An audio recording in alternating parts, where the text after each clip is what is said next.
Makubaliano yaliyofikiwa kati ya mkuu wa jeshi la anga la Iran na wananchi wake yamechukua sura mpya ya kipekee, na sio tu maandamano ya kawaida bali pia kuweza kuonesha nguvu na maendeleo ya kijeshi kwa umma.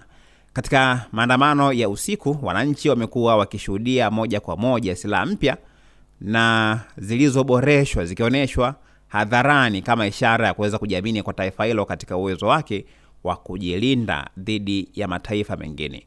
Usiku wa jana jijini Tehran, hali ilikuwa ya aina yake.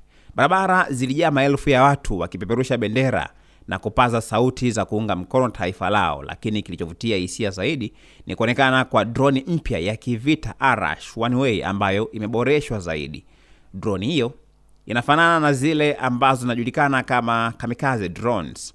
Ni aina ya silaha inayolenga shabaha moja kwa moja bila kurejea, ikifanya kazi kama kombora linaloruka.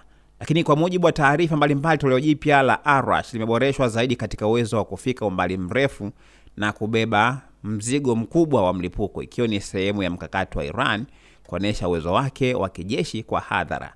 Na wakati magari maalum pia yakibeba droni hizo yakipita katika maeneo mbalimbali na katikati ya umati, wananchi walionekana pia wakizipungia mikono, wengine pia wakijaribu hata kuweza kuzishika na ishara ya baraka.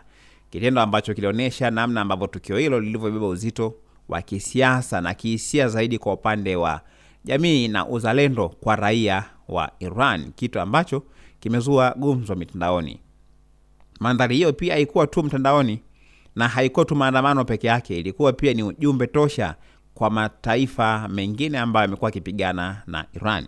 Lakini ujumbe kwa wapinzani wake kwamba Iran inaendelea kuimarisha uwezo wake wa kijeshi, na ujumbe kwa wananchi wake kwamba taifa lao liko tayari na lina nguvu na linaendelea pia kusonga mbele licha ya pressure za kimataifa ambazo wamekuwa wakizipata. Lakini kwa upande wa wachambuzi wa masuala ya kisiasa na kiusalama, picha hiyo pia ilikuwa na tafsiri nyingine pia, kwamba huu ni mchezo wa kuonesha nguvu, show of force, ambao unaweza kuongeza mvutano katika eneo ambalo tayari lina hali tete ya kivita.